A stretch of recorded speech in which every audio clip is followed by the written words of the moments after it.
Olá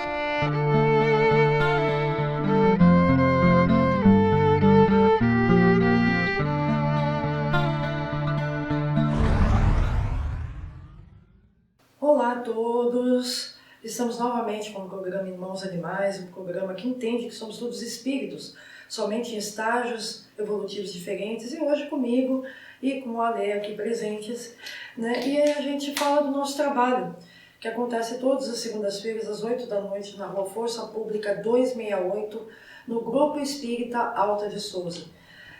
No primeiro programa nós falamos muito sobre o filme O Rei Leão e nós vamos dar continuidade hoje falando dos personagens.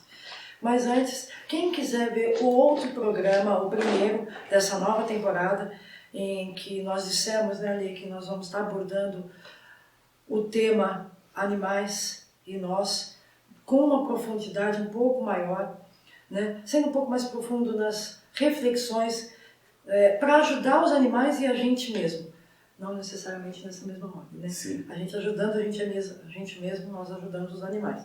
Então, entre lá no site da tvwebluz.com.br, dá uma olhadinha no outro programa. Nós temos outros programas também falando de reencarnação, falando inclusive de eutanásia, que durante essa nova temporada nós também vamos abordar esse tema com uma outra ótica e eu acho que vocês vão gostar. Nos aprofundando um pouco mais sobre esses temas que já foram falados no curso e que a gente vai falar de uma maneira um pouco mais profunda e diferenciada para tentar não só a nos ajudar, a ajudar vocês também. Estamos à disposição para perguntas, né? E a gente espera que vocês gostem. Hoje nós vamos dar continuidade, como eu disse, ao tema Espiritismo Rei Leão, falando sobre o ciclo da vida, os ensinamentos do Mufasa para o Simba, falando do Rafiki, que é o babuíno, falando do Timão e do Pumba, né? O Timão que é o suricato e o Pumba que é o porco do mato. E eu acho que vocês vão gostar bastante, né? Tem muita coisa. No outro programa, né, nós falamos muita coisa do Mufasa, do Zazu, que é o Kalaw, e da própria Nala, né? Rafiki.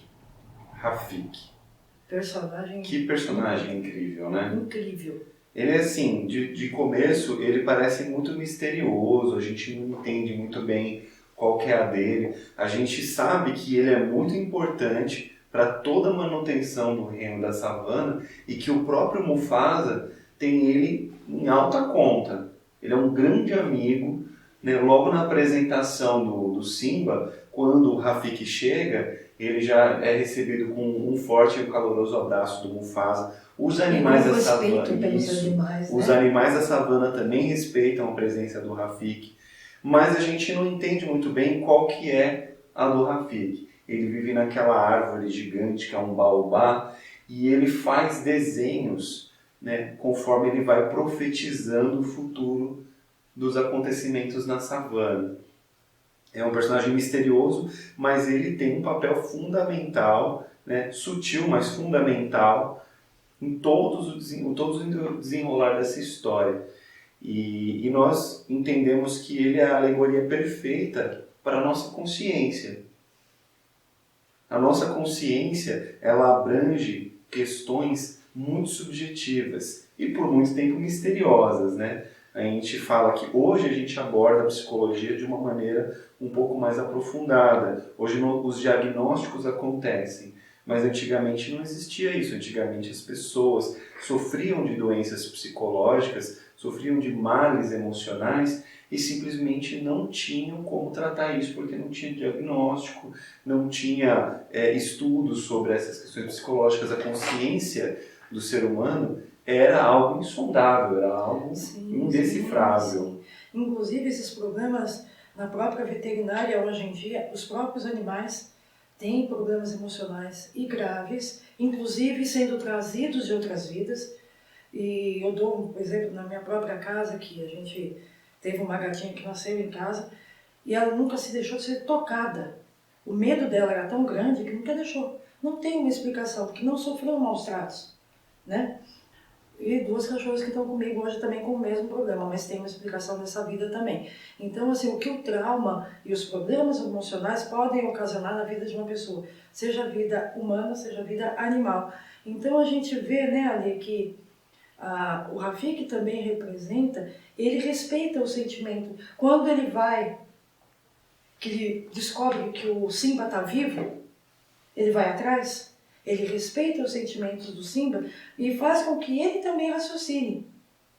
Ele traz a razão. Traz a razão. É interessante por quê? Porque a gente tem o Zazu como um personagem racional, a gente falou no programa anterior, e dessa vez a gente tem uma abordagem um pouco mais abstrata, porque a personalidade nossa, ela pode ser dividida em muitas psiques, como diria o pessoal na psicologia.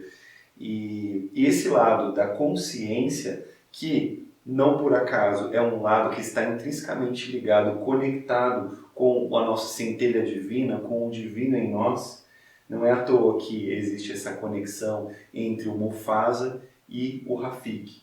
Mas tão interessante quanto é a gente pensar na consciência como uma conexão com a nossa própria espiritualidade. Afinal, nós estamos falando de um personagem que era praticamente um pajé, como se fosse o feiticeiro da tribo, que se conecta com os espíritos, se conecta com a natureza e daí traz toda a sua sabedoria. Então a gente está falando de um conceito, né, amplamente estudado no espiritismo, que é a mediunidade.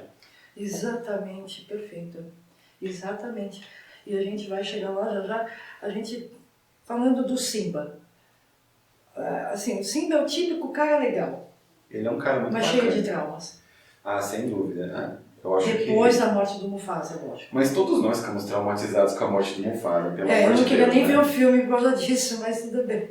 Nossa, ainda mais agora que esse ano lançou o live action, né, do filme, e tá todo mundo pensando, ai meu Deus, eu vou ter que ver o Mufasa morrendo em 4K, não acredito, oh meu Deus. Ah, não. Assim, o Simba é um típico cara legal. Sofre esse trauma por por um personagem que a gente já vai falar já já, que é o Scar, mas por uma intriga, por uma mentira, pela busca do poder. Sim. Pelo status, não é nem é o status, é o poder, né? E o que a gente, infelizmente, muitas vezes a gente vê no próprio meio espírita. Infelizmente. Então a gente falou no primeiro programa sobre essa questão emocional e espiritual, né, Ali? O quanto é importante a gente ser fiel aos nossos princípios. A gente deu o exemplo da Nala, aos nossos princípios, ser fiel ao que a gente acredita, no caso, né, citando o exemplo do próprio espiritismo, né? Uhum. E caramba, Simba, o típico cara legal, mas que se deixa levar, também pela idade na época, né, que ele era um filhote, e se deixa levar, né, pelo desespero, pela depressão, que a gente está, né, a gente sempre comenta sobre esses assuntos, se deixa levar pelas opiniões alheias, que no caso é o Timão e o Pumba. Timão e Pumba, 2 personagens hilários também. Né? Nossa, incríveis. Vamos falar deles então? Vamos falar deles para que eles possam entender essa ligação do... Eu acho interessante porque muitas vezes as pessoas elas têm um relacionamento de completa paixão por essa duplinha, porque eles são muito carismáticos, eles são muito queridos, mas é quase unânime, né? E a gente entender que a filosofia deles não é uma filosofia extremamente positiva para o Simba. Só que a gente precisa... Nem para eles mesmos. Nem para eles, né? Eles vivem em negação, eles vivem em fuga, né? No primeiro filme, eles citam alguma coisa do passado deles, porém não fica muito claro como eles chegaram lá. Existe um outro filme, para quem não conhece, né, o Rei Leão, são 3 filmes. No terceiro filme conta o passado do Timão e do Pumba. Lógico, né, a gente não precisa conhecer todos os 3 filmes para poder conhecer a profundidade da história, a gente nem vai entrar na questão dos outros filmes, mas eles são personagens que vivem fugindo porque eles não quiseram encarar o seu passado. e eles perceberam que o Simba estava numa situação semelhante. Ele também estava fugindo, ele também estava incapacitado emocionalmente de encarar os seus problemas, encarar o seu passado.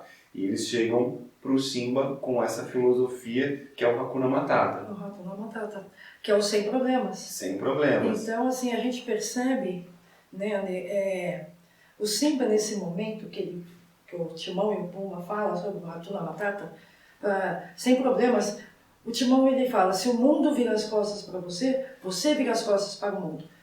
Aí o que o Simba lembra? Do que ele aprendeu com o pai. Mas não foi isso que me ensinaram, é a resposta dele, né? Não é virando as costas para o mundo e para os problemas que a gente vai conseguir resolver esses problemas e vai conseguir ser feliz. Sim. Mas o sofrimento dele estava tão grande que ele aceita Sim. aquela vida que estava sendo proposta para ele. Isso, inclusive, é muito importante, porque existem momentos em que a gente está muito fragilizado emocionalmente. Existem momentos na nossa vida que realmente parece que tudo desmoronou. Na alegoria que a gente está fazendo com relação ao Rei Leão e o Espiritismo, a perda do Mufasa seria comparado a um momento de desespero na nossa vida que nos coloca numa situação onde nós parecemos abandonados. É a perda do equilíbrio, da razão e a perda da esperança, né? Da conexão com o divino. Essa conexão é muito importante para a nossa própria saúde psicológica. Nós precisamos estar constantemente nos reconectando com a espiritualidade, nos reconectando com a centelha divina em nós. É o que faz com que a gente recuperar a sanidade, né? Porque você acreditar, por exemplo, que para tudo, eu vou dizer uma frase que é verdade, se existe problema é porque existe solução. Então, se você se mantiver equilibrado, essa solução vai vir mais rápido. E muitas vezes esse equilíbrio vem através das nossas ações. E é o que justamente a gente vê que o Rafiki fala, mesmo que de forma indireta, para o Simba, que ajudando e sendo, pensando no outro, ele vai encontrar o caminho dele, ele vai encontrar o caminho da felicidade. O egoísmo e os sem problemas, como o Hakuna Matata, nunca levou ninguém a nada. Então, assim, a gente comparando com o Espiritismo é ação. Não é ficar parado, né? Ah, sim. O Espiritismo nos convida sempre a uma ação. É a proteção animal, é a proteção dos seres em situação de rua, que a gente sempre pode fazer alguma coisa, né? Das pessoas em situação de rua, que geralmente a gente passa e fecha o vidro. E essas pessoas muitas vezes estão acompanhadas de seus animais, que são os únicos companheiros que eles têm. E muito leais, né? Muito leais, que ficam com eles até o último momento. E eles também com aqueles companheirinhos. Muitos não aceitam, inclusive, ir aos albergues para não deixar os animais. Então, assim, e o que a doutrina nos ensina? Que o caminho da felicidade é fazer ao outro o que a gente gostaria que nos fosse feito. Sem dúvida, com certeza. Então, eu vi um vídeo de um psiquiatra que ele fala que muitos perguntam para ele, eu não consigo me amar, porque estão procurando esse caminho de outro lado. Para você se amar, a gente precisa aprender também a amar o outro. E abrir esse espaço para o outro. E é isso que o Rafiki traz, no meu ponto de vista, para o Simba. Essa conscientização, ele fala, quando a Nala pergunta para ele, por que você mudou de ideia? Que ele não queria voltar para a pedra do rei, né? Uhum. Que ele tinha a vida dele lá e que era feliz daquele jeito. Mas era uma felicidade, isso é fantástico. Ele mostra no filme que o Simba tinha uma felicidade efêmera, era uma ilusão. Sim. Que a felicidade real dele era cumprir com os compromissos que ele assumiu. E como a gente encara para nós. Sim. Que é cumprir com os compromissos que a gente sabe que assumiu na espiritualidade. Verdade. Cada um do seu jeito. Eu tenho certeza que o meu foi com animais, com as pessoas, o seu também, com animais e com as pessoas. Mas a gente percebe que essa consciência que está personificada no Rafiki, tanto que o Simba ele fala, vamos dizer que a consciência bateu em mim, foi o cajado do Rafiki que bateu em cima dele. E qual é a frase que ele usa, né? Que ele fala justamente... Pro Simba naquele momento. Que ele fala sobre a questão que o passado pode doer, mas você pode aprender com o passado ou não. Exatamente. Quando ele bate com o bastão, ele fala, você tem dois caminhos, fugir dele ou aprender com ele. Ou aprender com ele, exatamente. Até aquele momento o Simba fugiu e não adiantou. Então, assim, a gente vê o que isso tem a ver com os animais. O nosso equilíbrio tem tudo a ver com os animais. Como a gente falou no primeiro programa, né, Ale? Eles sentem quando nós estamos com problemas e, mesmo que sejam momentaneamente desequilibrados, né? Com certeza. E se nós os amamos e queremos o bem deles, é natural que nós estejamos bem para eles. E o quanto é importante o exemplo. Rafiki ajudou o Simba, mas o Timão e o Pumba, que tinham aquela vida, entre aspas, sossegada, né? Sem problemas, Ratuna Matata, quando o Rafiki ajuda o Simba e o Simba escolhe voltar para a responsabilidade que lhe era cabida, para não perder a amizade, o Pumba e o Timão voltam também, vão com ele. Porque eles agora aprenderam valores que estão além do que eles inicialmente tinham. Agora eles aprenderam com o Simba, eles aprenderam que existem coisas mais importantes do que só cuidar de si mesmo. Né? Essa coisa do egoísmo, do egocentrismo, sim, eles aprenderam algo mais. E é o que a frase principal do filme, né? O ciclo da vida, a importância do ciclo da vida, que é o que o Mufasa ensina para o Simba no começo do filme. O Simba, desculpa. Eu lembro que ele fala, nós temos que respeitar desde a formiguinha até o maior dos antílopes. E o Simba pergunta, mas nós não comemos antílopes? E o Mufasa responde? Ele fala, sim, nós comemos, mas quando nós morremos, o nosso corpo se torna grama e o antílope come a grama.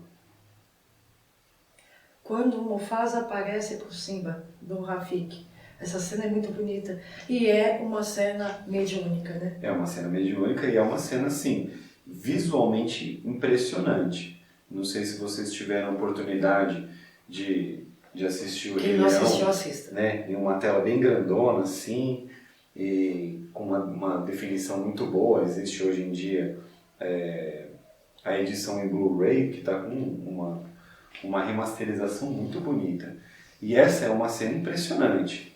Né? Se trata do Mufasa se manifestando para o Simba em toda a sua majestade, toda a sua luz. E lá, nessa cena em particular, a alegoria do Mufasa como representante do divino em nós, do Pai Celestial em nós, é muito forte. Foi exatamente nesse trecho que eu entendi como que era o personagem do Mufasa, né? Em toda a sua complexidade, toda a sua profundidade. Exatamente. E naquele momento ele traz o Simba, ajuda também a trazer o Simba à razão. Apesar de todo o medo que o Simba tem, né? E todo o trauma que ele adquiriu com a morte do próprio pai, né? Então, assim, eu vejo muito com isso também, Ale, que o Mufasa chega a dizer para o Simba, ele fala que a gente nunca está sozinho. Olha para o céu, os grandes reis do passado estão lá olhando por nós. O que ele quer dizer com isso? Que nós nunca estamos sozinhos, que a espiritualidade amiga está conosco, independente de qualquer coisa. Né? Que nós vamos rever um dia os nossos animais que faleceram, os nossos entes queridos que já se foram. Então, apesar de ser um filme muito profundo, mas é um filme que nos eleva, porque nos traz aquela esperança que, realmente, eu repito, tudo tem uma solução, mas a gente precisa estar de peito aberto para encontrar essa solução. E um dos ensinamentos mais profundos, ninguém vive sozinho. A gente tem que aprender a respeitar o outro. Da mesma forma que nós temos os personagens do Rei Leão refletindo os nossos psiques, refletindo as nossas diferentes facetas de personalidade do nosso mundo interno, nós também temos todas essas pessoas ao nosso redor. Pessoas que nos acompanham, sejam elas encarnadas ou desencarnadas, nossos familiares, nossos amigos, nossos colegas, pessoas de todos os ambientes que estão aqui efetivamente evoluindo junto conosco e no processo nos ensinando a sermos pessoas melhores. E o Scar, que é a personificação da inveja, dos ciúmes e de que nunca dá certo isso. Sim, é verdade. O Scar ele é um personagem bem complexo também, e nem sei se daria muito tempo de falar sobre ele, mas a grande questão é que ele tem essa personificação dos nossos vícios.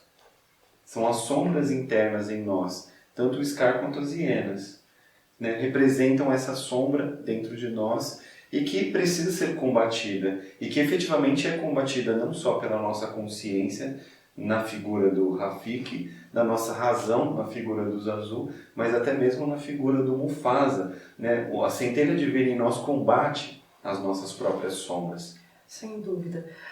Bom, a gente tentou hoje aqui dar esse apanhado geral do filme, porque nós achamos importante, diante do pessimismo que rola a sociedade muitas vezes, e que essa reflexão que a gente está deixando para vocês hoje possa pegar fundo no coração e que a gente melhore, porque isso melhora para a gente, melhora para os animais, para todos que convivem conosco.